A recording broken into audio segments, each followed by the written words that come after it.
দুটোই রে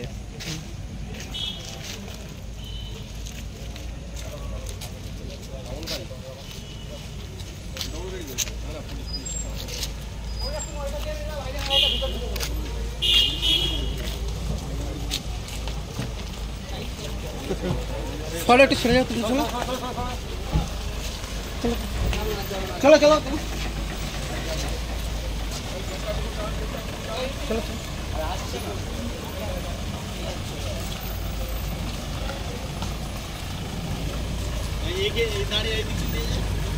गाड़ी खुले दाओ তোমরা দাঁড়াও ভাই দাঁড়িয়ে যাও তোমরা সব এই এইটা দেখো এখানে ঢুকে যাও আরে ভাই ঢুকে যাও না তোমরা এই এইটা দেখো যাবে না তোমরা সামনে বসে যাও ভাই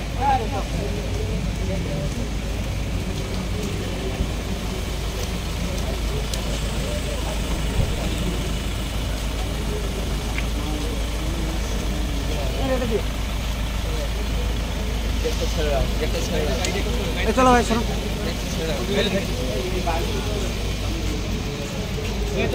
चलो ढुके जाओ दीदी ढुके जाओ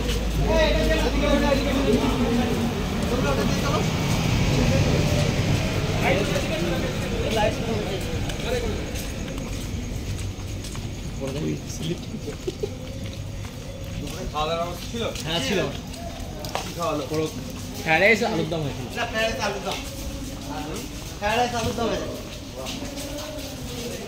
সকাল 9টা থেকে বললাম খাবারটা ব্যবস্থা এই এটা দেখ কারণ ভাইজান ঢুকে গেলে আমার বন্ধ করে দেন ভাইজান ঢুকে গেলে বন্ধ করে দেন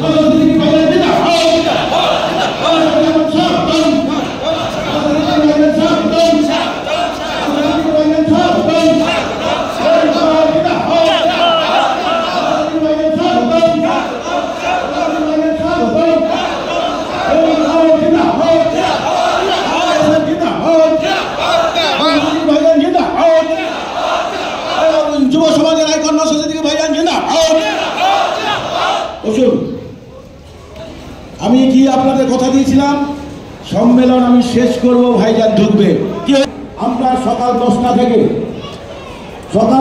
থেকে আজকের এইখানে ভাইজানের রিপোর্টিং করে দিচ্ছি সকাল 10টা থেকে আজকে সম্মেলন শুরু হয়েছে শুরু হতে দেরি হয়েছে 11টায় শুরু করেছি আমরা সম্মেলনের কাজ আমাদের পতাকা উত্তোলন হয়েছে পার্টির পতাকা উত্তোলনের মধ্যে দিয়ে সম্মেলনের কাজ আমাদের সূচনা হয় পরবর্তী সময়ে আমাদের তামান্না খাতুন থেকে অভয়া থেকে আরম্ভ করে আমাদের হাসানুজ্জামান থেকে আমাদের সমস্ত শহীদদের উদ্দেশ্যে এখানে তাদের স্মৃতির প্রতি শ্রদ্ধা জানানো হয় তারপরে শামসুল আলী মল্লিক তিনি আমাদের উদ্বোধন করেন উদ্বোধন করার পরে আমাদের সভাপতি মণ্ডলী steering committee committee minutes committee সমস্ত কমিটির বক্তারা এবং মেম্বাররা 18টা মেম্বার যারা জিতে আছেন তারা পিছনে আছেন তারা তাদের বক্তব্য পেশ করেন সেই বক্তব্য পেশ করে আমাদের লাঞ্চ হয় লাঞ্চের পরে আমি আমার প্রস্তাব রাখি তার উপরে আমাদের যারা আলোচনা করার তারা আলোচনা করেছেন করে এখানে সমস্ত অঞ্চল কমিটি তৈরি হয়েছে আজকে অঞ্চল কমিটি অ্যাপ্রুভালের জন্য আমি পাঠাবো রাজ্য কমিটিতে এবং আমাদের পার্টির ডিসিশন অনুযায়ী অঞ্চল কমিটি থেকে 5 জন বিধানসভা কমিটিতে যায় অটোমেটিক্যালি সেই গঠনটা আমরা করবো এবং 1 সপ্তাহের মধ্যে অঞ্চল কমিটিকে নিয়ে আমি বসে টোটালটা আবার তাদের সম্মতি নেব এখান থেকে ভোটাভুটির মাধ্যমে সেই কমিটি গঠন হয়েছে এবং আজকে ডেলিগেশন ভাইজান 1200-র উপরে ডেলিগেশন এখানে অ্যাটেন্ড করেছে আজকে 1200 তাই তো রিপোর্টিং 1200 তারা অ্যাটেন্ড হয়েছেন এবং এখানে 1200-র উপরে ঘর ছিলেন বসার জায়গা আছে এই জায়গায় তার মধ্যে কিছু খেয়ে চলে গেছেন তারপরেও যারা এখনো আছেন সেটাও আমাদের কাছে যা আছে প্রায় স্ট্যাটিস্টিক বলছে 1100 এখানে উপস্থিত আছে এবং আজকে এই দীর্ঘক্ষণ যারা থাকলেন সম্মেলনে সমস্ত সহযোগিতা করলেন আমার সাথে দীর্ঘ এক মাস ধরে যে অক্লান্ত পরিশ্রম করে 9, 10, 11 আমাদের প্রিয় ভাইজান 11 তারিখে এসেছিলেন আপনারা জানেন অধিকার যাত্রা আমার সাথে যেভাবে আপনারা সাহায্য করেছেন পরবর্তী সময় আজকের এই সম্মেলনকে আপনারা যেভাবে সাহায্য করলেন তাদের সবাইকে আমার সংগঠনের পক্ষ থেকে আইএসএফ রাজ্য কমিটির পক্ষ থেকে আমি অবজারভার হিসাবে সমস্ত কর্মীবৃন্দকে এবং এই হলের যারা সহযোগিতা করেছেন পৌরসভার কর্মচারী সকলকে আমি সংগ্রামে অভিনন্দন জানিয়ে আজকের সম্মেলনের কাজ আমি এখানে সমাপ্তি ঘোষণা করলাম এবার আমাদের প্রিয় ভাইজানকে উত্তরীয় করিয়ে বরণ করে নেবে আমাদের শহরের দায়িত্বপ্রাপ্ত নবদায়িত্বপ্রাপ্ত রজত ব্যানার্জি।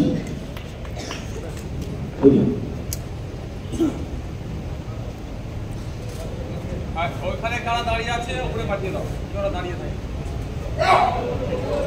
উপরে পাঠিয়ে দাও। দীপক দাস দেওয়ান, দীপক দাস দেওয়ান,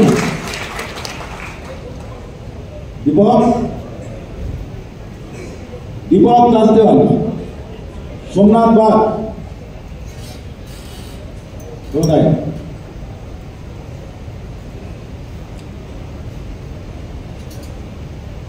ভাইজানকে ব্যস্ত করিয়ে দিচ্ছেন সোমনাথ বাগ।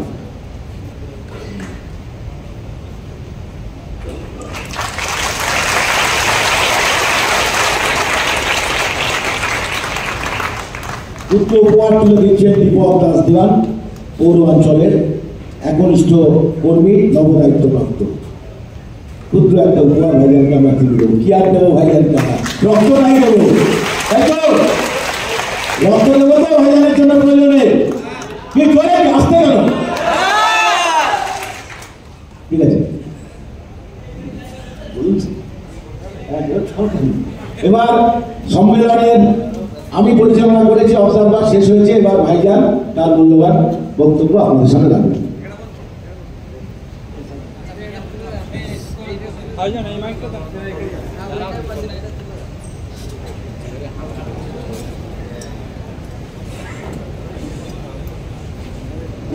আমি দীর্ঘক্ষণ বলবো না আপনাদের, কারণ আমি একটু লাইভ দেখছিলাম। সকাল 10টা থেকে প্রায় আমাদের এখানে অনেকে উপস্থিত হয়েছিলেন, যদিও 11টা থেকে আমাদের অশোকনগর বিধানসভার কর্মী সম্মেলনের কাজ শুরু হয়েছে। মধ্যখানে একটু সময় রেস্ট পেয়েছেন, তারপরে আবার বক্তব্য শুনেছেন। আমি বেশি বক্তব্য আজকে দেব না, গুটি কয়েক কথা বলবো আপনাদেরকে। দেখুন, আপনারা যারা এখানে উপস্থিত হয়েছে, আপনারা কিন্তু অশোকনগর বিধানসভায় প্রায় 3.5 লক্ষ থেকে 4 লক্ষ মানুষ বসবাস করে। তার মধ্য থেকে বেছে কুচে গুণে এখানে 1200 মানুষ আপনারা উপস্থিত হয়েছে। আমরা এই লক্ষ্য নিয়ে উপস্থিত আমরা এখানে হয়েছি যে আগামী দিনে বিধানসভা এই অশোকনগরের সুখে দুঃখে অশোকনগরবাসীর পাশে থাকবো, এবং অশোকনগরের মানুষ যদি আমাদেরকে এখান থেকে নির্বাচিত করে বিধানসভায় পাঠায়, মানুষের দ্বারে দ্বারে পরিষেবা পৌঁছে দেব। এক কথায় এই আমরা 1200 মানুষ অশোকনগরে 3 লক্ষ থেকে 3.5 লক্ষ প্রায় 4 লক্ষ মানুষকে পরিষেবা দেব, এই লক্ষ্য উদ্দেশ্য নিয়ে। সুতরাং একটা সারাদিন একটা ইউনিয়নের মধ্যে মিটিং হলো, বক্তারা বক্তব্য দিল, তাত্ত্বিক কথা বললো। অবশ্যই তাত্ত্বিক কথা তো শুনতেই হবে, এটা শুনে চলে গেলে হবে না। আমাদেরকে বাস্তবের সাথে এটা ম্যাচ করতে হবে, বাস্তবের সাথে মিশিয়ে চলতে হবে, এবং সময়ের যে দাবি, সেই দাবি পূরণের আমাদেরকে চেষ্টা করতে হবে। মানুষ আমাদের কাছ থেকে, মানুষের প্রত্যাশা এখন আমাদের কাছে অনেক বেড়ে গিয়েছে। যেখানে যাচ্ছি আসছি, মানুষ ঝাঁকে ঝাঁকে ঘিরে ধরছে যে নওশাদ ভাই আপনারা কিছু করুন, এই অত্যাচারের হাত থেকে আমাদেরকে বাঁচান। সুতরাং আমাদের মধ্যে যখন প্রত্যাশা বাড়ছে, আমাদের আমরা যারা লিডার্স আছি, দেখুন আপনারা নিচে আছেন, আমরা উপরে আছি বলে ডিফারেন্স নেই। শুধু কাজের ক্ষেত্রে দায়িত্ব কম বেশি এতটুকুই। আইএসএফ এর নওশাদ সিদ্দিকী যতটা অংশীদারিত্ব আছে, বিশ্বজিৎ মাইতির ততটাই অংশীদারিত্ব আছে, তাপস ব্যানার্জির ততটাই অংশীদারিত্ব আছে, এবং আপনারা যারা নিচে উপরে বসে আছেন প্রত্যেকেরই সমান অংশীদারিত্ব আছে এই আইএসএফ এর। কাজটা বুঝে পাওয়ার জন্য, টাইম টু টাইম বুঝে নেওয়ার জন্য একটা একটা স্তর ভাগ করে দেওয়া আছে, এর বাইরে কিছু নয়। সর্বোপরি আমাদের দলের প্রতিষ্ঠাতা প্রাণ পুরুষ পেটেদা আব্বাস সিদ্দিকী বড় ভাইজান বারবার আমাদেরকে একটা কথা বলে, এই কথাটা আমরা ভুলে গেলে চলবে না, যে আমরা ভারতীয়, আমরা গর্বিত, ভিক্ষা নয়, অধিকার চাই। তো সুতরাং অধিকার চাওয়ার জন্য যে ময়দানে এসেছি, যে প্ল্যাটফর্মে এসেছি, সেই প্ল্যাটফর্ম যদি একটা পাবো। সেই প্ল্যাটফর্মটা এখানে কে উচ্চবর্ণের, কে পিছড়ে বর্গের, কে দলিত, কে আদিবাসী, কে মুসলমানের ভেদাভেদ করে না। আইএসএফ একটা রাজনৈতিক দল, ঠিক কথা, সাথে সাথে একটা প্ল্যাটফর্ম। আপনি আপনার সমস্যার কথা সেখানে আপনি শেয়ার করতে পারেন, এই মঞ্চ থেকে আপনি চিৎকার করতে পারেন। তাই মানুষের প্রত্যাশা বাড়ছে, আমাদের দায়িত্ব অনেকটাই বাড়ছে। আমি একটা আজকে আপনাদের গল্প নাই, বাস্তব একটা আমি কথা বলে শোনাই। আমি আজকে বাড়িপাড়ার স্টেশনের উপর দিয়ে রেলগেট পার করে ভাঙড় যাবো বলে ওই রাস্তা ধরে আসছিলাম। আমি আসা রেলগেট পৌঁছানোর আগে বিশাল লাইন ছিল, জ্যাম ছিল গাড়ি। তো গাড়ি যথারীতি দাঁড় করিয়ে দিলাম। তো যাই দাঁড় করে, আমার দেখবেন গাড়িতে বেশি আমি এসি চালাই না, কাছে নামবেই ঘুরি, মানুষের সাথে পরিচয় পরিচিত করতে আমাকে বেশি ভালো লাগে। কারণ মানুষের সাথে পরিচয় পরিচিতি করলে অ্যাটমসফিয়ার কি, মানুষ কি চাইছে, বা আমার কি যদি ভুল হয় দেখবেন মানুষ মুখের উপরে বলে দেয়। তো জিজ্ঞাসা করলাম, ভাই কতক্ষণ দাঁড়িয়ে আছেন? কেউ এসে সেলফি তুলছিল, কে ইঞ্জিন ভ্যানওয়ালা এসে থেকে শুরু করে সমস্ত শ্রেণীর মানুষজন হাই হ্যালো করছিল। একজন হিন্দু ধর্মের ধর্মগুরু যাচ্ছিলেন, আমাকে দেখতে পেয়ে গিয়ে তিনি আমার দাঁড়ালেন, আমাকে বললেন, বাবু খুব ভালো কাজ করছেন, আপনি কাজ করে যাবেন। আমি ওনাকে বললাম, আমাদেরকে আশীর্বাদ করবেন, আমরা যারা চলছি আমাদের উপরে তো অনেক অত্যাচার চলছে, বুঝতেই পারছেন। বললো, অবশ্যই সৃষ্টিকর্তার আশীর্বাদ থাকবে, ভালো মানুষের সাথে আশীর্বাদ থাকবে। দেখ, তো এই ধরনের বিভিন্ন সমাজের মানুষজন আমাকে তখন ওইটুকু সময়ের মধ্যে বলে, আমরা 10-15 মিনিট দাঁড়িয়েছিলাম, অলরেডি বললো 1 ঘন্টা দাঁড়িয়ে আছি। তারপরে আমার সিকিউরিটি গিয়ে যারা ওখানে ছিল জিজ্ঞাসা করলো কতক্ষণ কি হবে, বললো একটা গাড়ি পাস করলি গেটটা তুলে দেবো। হয়তো আরেকক্ষণ দাঁড়াতো, দাঁড় করিয়ে রাখতো, একটা সিকিউরিটি যাওয়ার ফলে হয়তো ওখানে তৎকালীন ছেড়ে দিয়েছে, সেটা বলতে পারছি না। যেটা অভিজ্ঞতা হয়েছে সেটা বলছি। তো আমি কানগুলো একটু বলে না যে দেয়ালেরও কান আছে, মানে কি হবে, আমি একটু কানগুলো একটু খুলে রাখি, চোখ কান খুলে চলে। দূর থেকে কি বলছে, হাওড়া বলছে কি শিয়ালদা বলছে, একটু আমি আজ করে দিই। তো ওই চোখ কান খুলেই যাচ্ছিলাম। যখন আমি ফুটপাথের দিক থেকে আসছি, আমি যাচ্ছি রেল গেটের ভিতরে, রেলের মধ্যে রেলের পট্টিগুলো যেগুলো যাচ্ছে, লাইন যাচ্ছে, জাস্ট পার করবো। সেই সময় যেহেতু আমার গাড়ি এমএলএ লেখা আছে, সামনে একটা পুলিশ গাড়ি লেখা আছে, একজন ব্যক্তি চিৎকার করে বলছে, এরা বেশি জামে পড়ুক, তাহলে আমাদের দুর্দশার কথাটা বুঝতে পারবে। এক বন্যায় একাধিকবার বলেছে, ঠিক আছে? তখনও পর্যন্ত আমরা দেখিয়ে দিই, আমি আপনাদের বলছি কেন আপনি বুঝুন। তো যথারীতি পার হয়ে যাচ্ছিল, আমি তাকেই ফলো করি, দাদা কেমন আছেন? তখন ওনার সাথে একজন ছিলেন, বলছে এইটা নয়, এটা নয় তো, এইটা নয় তো, মানে বোঝার চেষ্টা করে। মানে সে বলেছে দুর্নীতিগ্রস্ত নেতাদের কথা ভেবে, কোট আনকোট বলছি, শাসক দলের চাকরি চোরদের কথা ভেবেই বলেছে এদের কষ্ট হোক, তাহলে আমাদের কষ্টটা বুঝতে পারবে, সেটা বলতেছে। কিন্তু যখন আমাকে দেখলো, তাহলে তার সেটা ভার্সনটা চেঞ্জ হয়ে গেল। আমাকে মানে আইএসএফ। আমি চাই, আমাদের রাজ্য কমিটি চাই যে নওশাদ সিদ্দিকী বা তাপস ব্যানার্জি নয়, আমাদের বুথ স্তরে যে আপনারা আছেন, নেতৃত্বরা উঠে এসেছেন, সেই নেতৃত্বকে দেখে যেন আইএসএফ কে জাস্টিফাই করে, আইএসএফ কে ভালো বলে, আইএসএফ এর আদর্শকে তারা কুর্নিশ চালায়, সেই রকম কর্মী আপনাদেরকে হয়ে উঠতে হবে। আমি আপনাদের বলি, আপনাদের অনুরোধ করবো, দেখুন আপনারা এত কর্মী আছেন, আপনারা যত ভালো করবেন আইএসএফ এর তত নাম হবে। আপনারা যে কাজ করবেন, ভালো কাজ করবেন, আইএসএফ এর তত নাম ছড়িয়ে পড়বে। আর আপনাদের দ্বারা একটা ছোট্ট কোনো ভুল হয়ে গেলে আইএসএফ এর নামই তখন বদনাম হবে। তাই আমি অনুরোধ করবো আপনাদেরকে, অনিচ্ছাকৃত ভাবে ভুলের 100 বার ক্ষমা আছে, সেই প্রসঙ্গে যাব না। ইচ্ছাকৃত ভাবে আমরা আমাদের স্বজ্ঞানে আমরা অন্যের কোনো ক্ষতি করব না। সে কোনো রাজনৈতিক মতপার্থক্য থাকতে পারে, সামাজিক ভাবে তার সাথে আমার মতনৈক্য থাকতে পারে, যে কোনো ভাবে মতপার্থক্য থাকতেই পারে, সে থাকবে।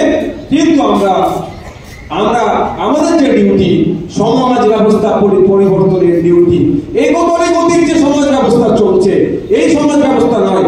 আমরা যে সমাজ ব্যবস্থা নিয়ে আসার জন্য স্বপ্ন দেখছি, সেই সমাজ ব্যবস্থায় আপার কাস্ট লোয়ার কাস্ট বলে কিছু থাকবে না। সেই বাবা সাহেব আম্বেদকরের সে কথাটা বারবার মনে পড়ে যাচ্ছে এখন, যার যত সংখ্যা বাড়ি তার তত ভাগিদারি, সেই সমাজ ব্যবস্থা নিয়ে আসার জন্য আমাদেরকে অনেক স্যাক্রিফাইস করতে হবে, ভেবে চিন্তে কথা বলতে হবে। আমাদের কথার দ্বারাই, আমাদের কাজের দ্বারাই অন্য কোনো মানুষের প্রতি কোনো বিরূপ মন্তব্য করে, তা কষ্ট পেয়ে যায়, এটা আমাদেরকে ভাবতে হবে। হবে তো না? কি ভাবে না আমি নেতা হয়ে গেছি, এরকম করবেন না, অনুরোধ করছি।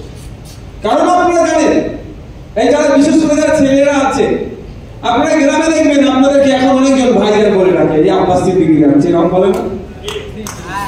বলে কিনা বলেন, উত্তর দেয়। তাহলে ভালো লাগে। অনেকে চেষ্টা করে রাখে, তাও আপনারা ভালোভাবে নেন। এবার বলুন, আপনারা আপনাদেরকে আব্বাস সিদ্দিকী বলে রাখছে, আপনার দ্বারা যদি কোনো অন্যায় কাজ হয়ে যায়, তাহলে কি বললামে ভাগিদার হবে? আমাদের ভাইজান 25-25 টাকা। তো সুতরাং আমরা যা করবো না করবো, একটা জিনিস মাথায় রাখবেন আমাদের, যে আমাদের পার্টির প্রতিষ্ঠাতা মির্জা আব্বাস সিদ্দিকী, আমরা ভালো কাজ করলে তার সুনাম হবে, আমরা খারাপ কাজ করলে তার দুর্নাম করার সুযোগ পেয়ে যাবে। সুতরাং আমরা আমাদের দ্বারাই কোনো অনৈতিক কাজ আমরা করবো না। আর কি বলবো, সবটা আপনারা বলে দিয়েছে। সব তো সে সকাল থেকে তো শুনছে।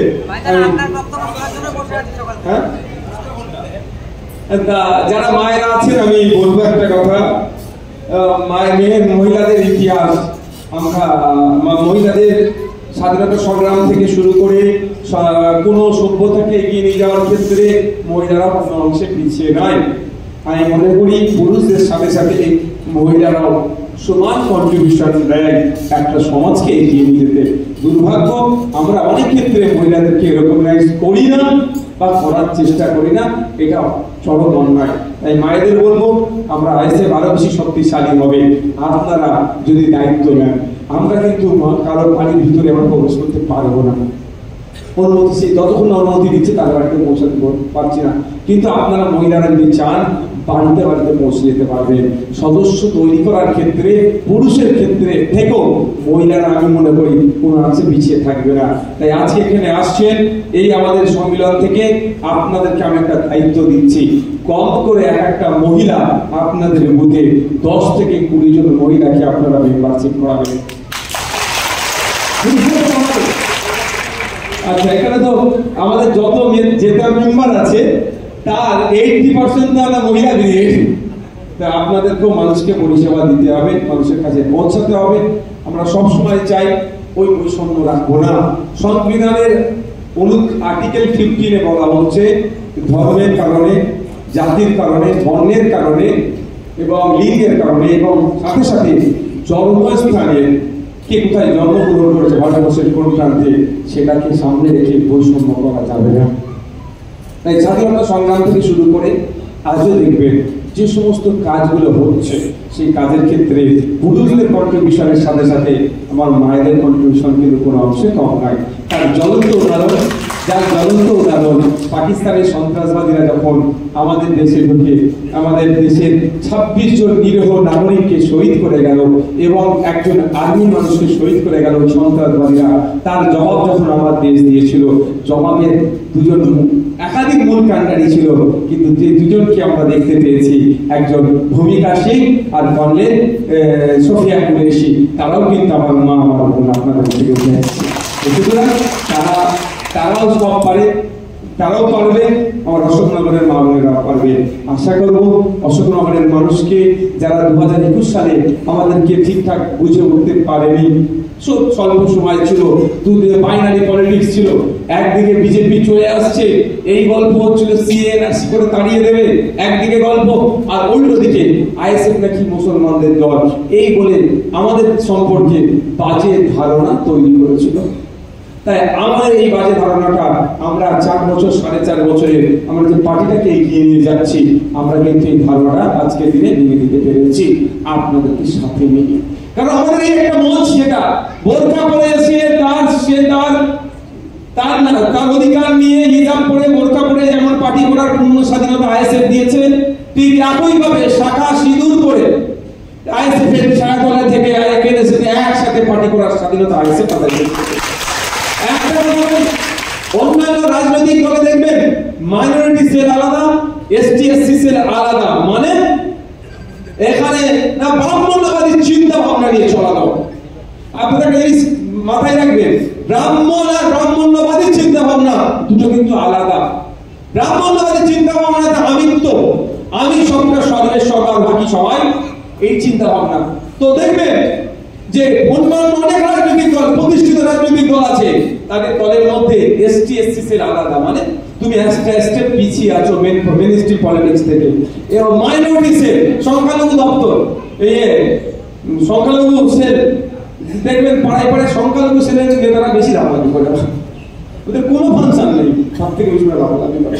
ওদের মানে করা হয়েছে বকলেমে তোরা মারামারি সেল নামটা দিয়ে, ওদেরকে করেছে কি বুদ্ধমল সেল নামটা দিয়ে দিয়েছে সংখ্যালঘু সেল।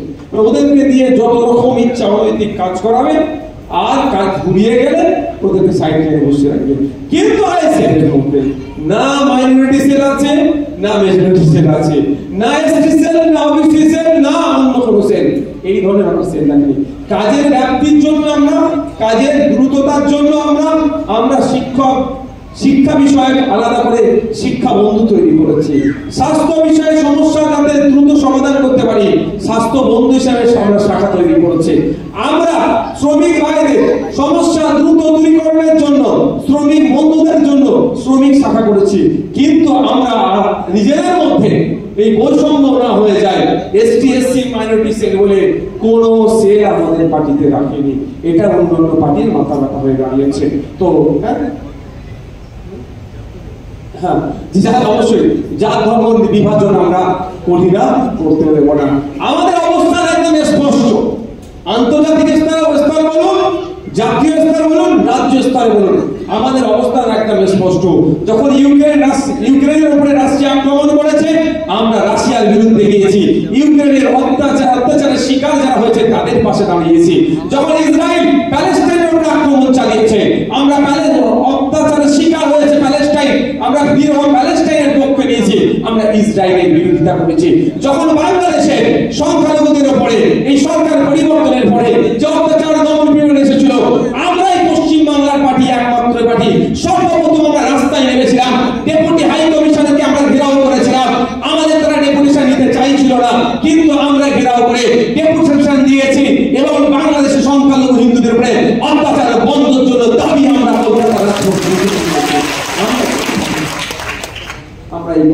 সুতরাং এই পার্টি আমার 4 বছরে আমাদের কার্যকলাপে আমাদেরকে আর বলতে লাগছে না এটা হিন্দুর পার্টি না মুসলমানের পার্টি, বলতে লাগছে না। এখন হিন্দু মুসলমান নির্বিশেষে জেনে গিয়েছে এটা জনগণের পার্টি, আমার পার্টি, তারা ভাবতে শুরু করেছে।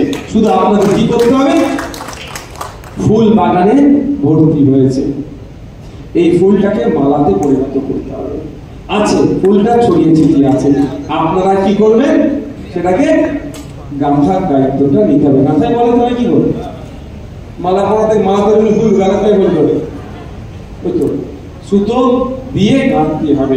এই কাজটা আপনাদের করতে হবে। পারবেন তো ভাই? এর উপরে যারা আছে হবে তো নাকি? একটু কঠিন হতে পারে, তবে একটা কথা বলি আমি আপনাদেরকে, আমি ন্যাশনাল লেভেল ভলিবল প্লেয়ার ছিলাম। আমি ছোট করছি না কাউকে, আমি যখন কোনো টুর্নামেন্ট বা কোনো সময় খেলতে গিয়েছি, আমার থেকে যদি লুজ বিলিয়ার করে থাকতো না অপোনেন্ট টিমে, সত্যি বলছি আমি ভালো খেলতে পারতাম না।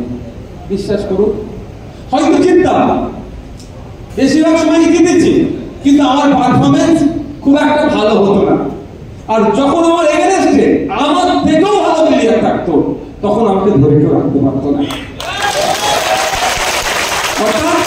নরম মাটিতে সবাই আঁচড়াতে পারে, আমরা হচ্ছে আইএসএফ শক্ত মাটিতে খেলা নিয়ে। আরে যখন আপনার পেছনে না চাপ থাকবে, কিনে কি মজা হবে বলুন? আপনাকে যখন তারা কাটাবে, যখন মামলা দেবে, মানবেন যে আপনি সঠিক পথে আছেন। আমার একটা বাণী মনে পড়ে যাচ্ছে, শোনাবো আপনাদের, শুনবেন? এই রাজ্যের অসহ্য না তো আপনাদের? স্বামী বিবেকানন্দজির একটা বাণী মনে পড়ে যাচ্ছে যে সারাদিন চলার পথে যদি তুমি কোনো বাধার সম্মুখীন না হও, তাহলে তুমি ভাববে ভুল পথে পরিচালিত হচ্ছ। তো স্বামী বিবেকানন্দের এই বাণীটা না আমি আমার অন্তরে সবসময় জন্য গীতে রাখি।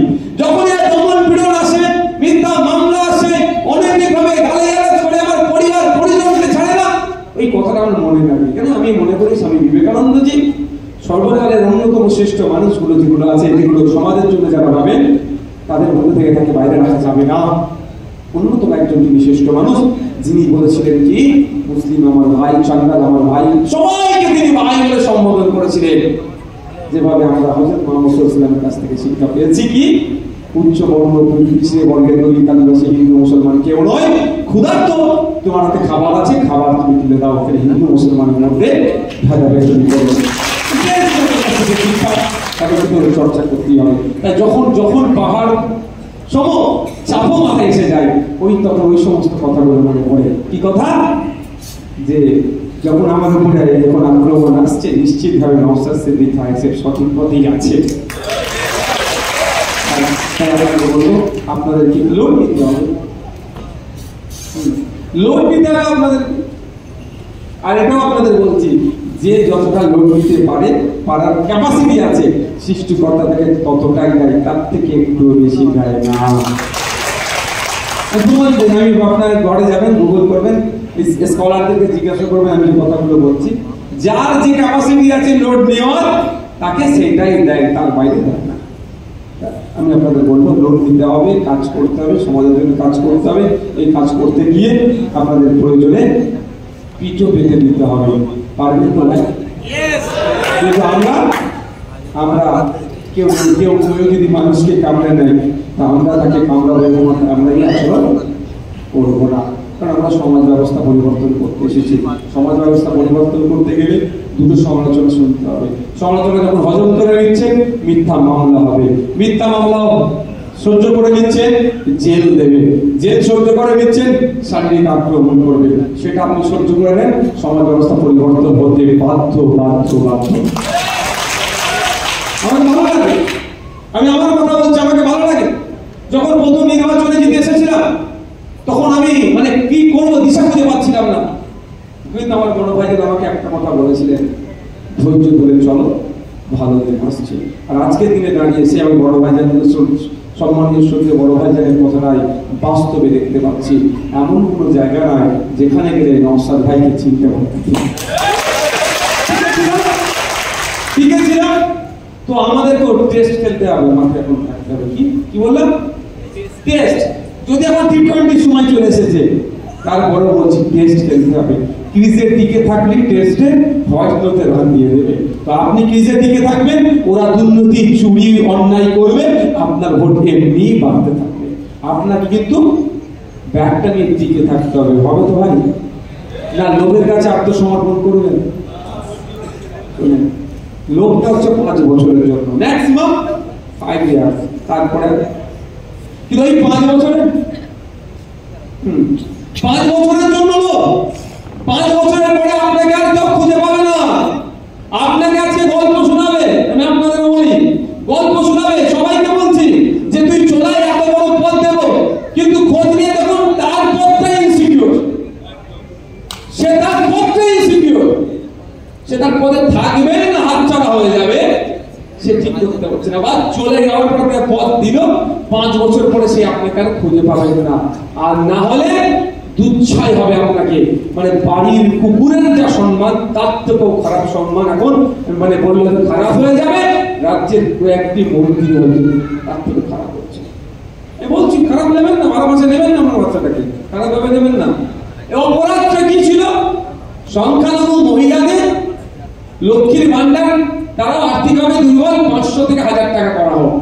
এটা তো অসাংবিধানিক কথা কিছু বলেনি, ন্যায় কথাই বলেছিল। তো এইটুকু বলার অপরাধে তার সিকিউরিটি কেড়ে নিয়েছিল। সেই দলে আপনাকে আমাকে ডাকছি, যেই দলে গেলে আপনার বলার অধিকার থাকবে না। কেন ফেক এসটি সার্টিফিকেট এত ইস্যু হচ্ছে? প্রকৃত যারা দলিত আদিবাসী, তাদের সিটে নন দলিত আদিবাসীরা কেন চাকরি করে নিচ্ছে? এই বলার স্বাধীনতা থেকে থাকবে না। তাদের দলে যদি আপনি যুক্ত হয়ে যান, তাহলে ওয়াকফ সংশোধনী আইন প্রত্যাহার করার জন্য পশ্চিমবাংলায় আপনি আন্দোলন করতে পারবেন না।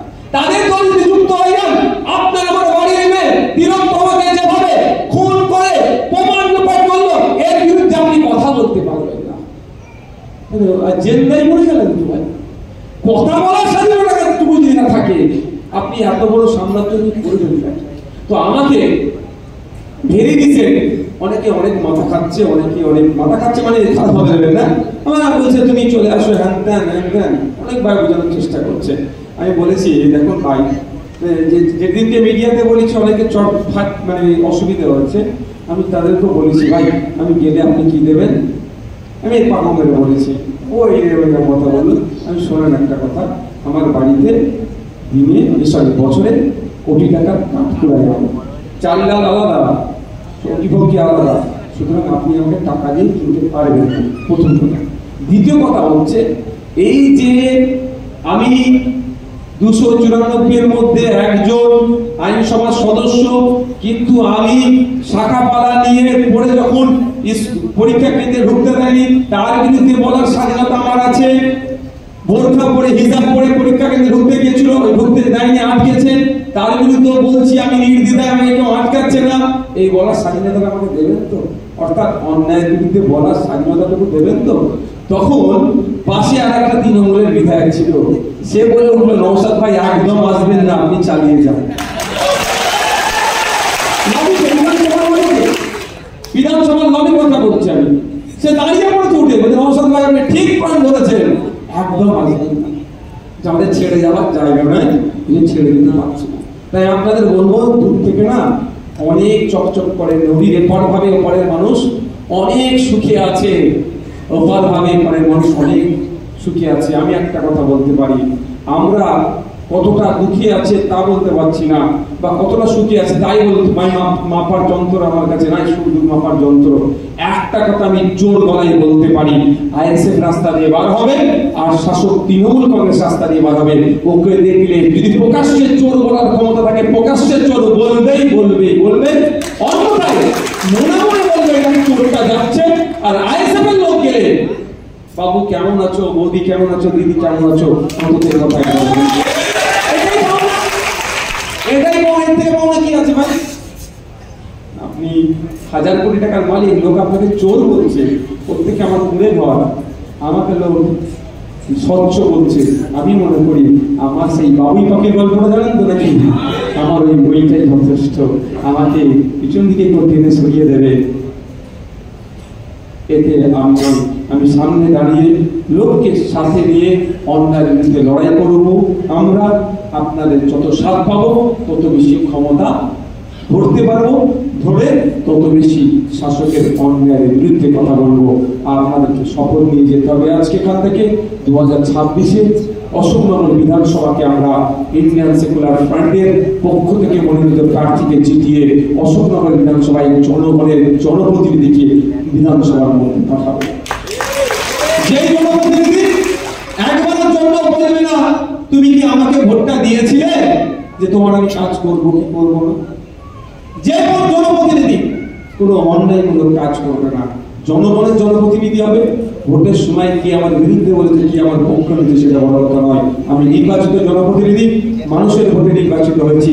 আমার নির্বাচনী ক্ষেত্রে প্রত্যেকটা মানুষকে পরিষেবা দেওয়ার আমার কর্তব্যের মধ্যে পড়ে, সেই কর্তব্য আমি পালন করবো।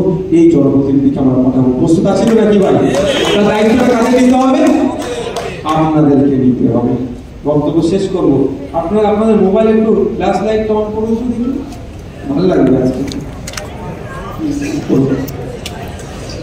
করুন না, তারপর বলছি। আর আমাদের যারা আছেন সদস্য, আপনি দিকে আসুন, সদস্য যারা আছেন সিট যারা সোজা রেখে চলতে হবে। আমি আপনাদের একটা কথা বলি, দাঁড়ান, একটা কথা বলবো, মানুষের কাছে পৌঁছে যেতে হবে। আপনি কতটা উন্নয়ন করতে পারছেন তার থেকে বড় কথা আপনি কতটা মানুষের সাথে পৌঁছে যাচ্ছেন, এটা মাথায় রাখবেন। আমরা বিরোধী দল থেকে বিলম্ব করি, জানি আমাদেরকে বিভিন্ন ভাবে আমাদের কাজে ডিস্টার্ব করবে, আটকাবে, কারণ আটকাবে, আবার অন্যদিকে অফার করবে, আমাদের দিকে চলাই অনেক কাজ করবো।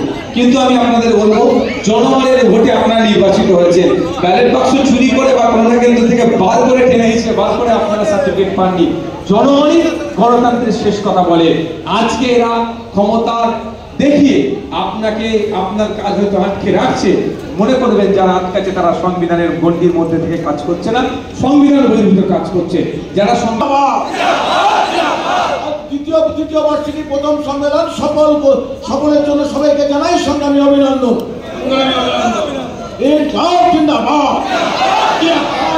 জিন্দাবাদ। অবিলম্বে ওয়াকফ আইন বাতিল করতে হবে।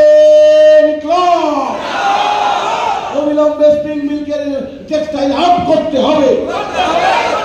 স্প্রিং মিল্কের টেক্সটাইল আউট করতে হবে। মোমিনপুর মৌজায় ওএনজিসি ভাইগাছিয়া মোমিনপুর মৌজায় ওএনজিসি প্রকল্প অবিলম্বে চালু করতে হবে।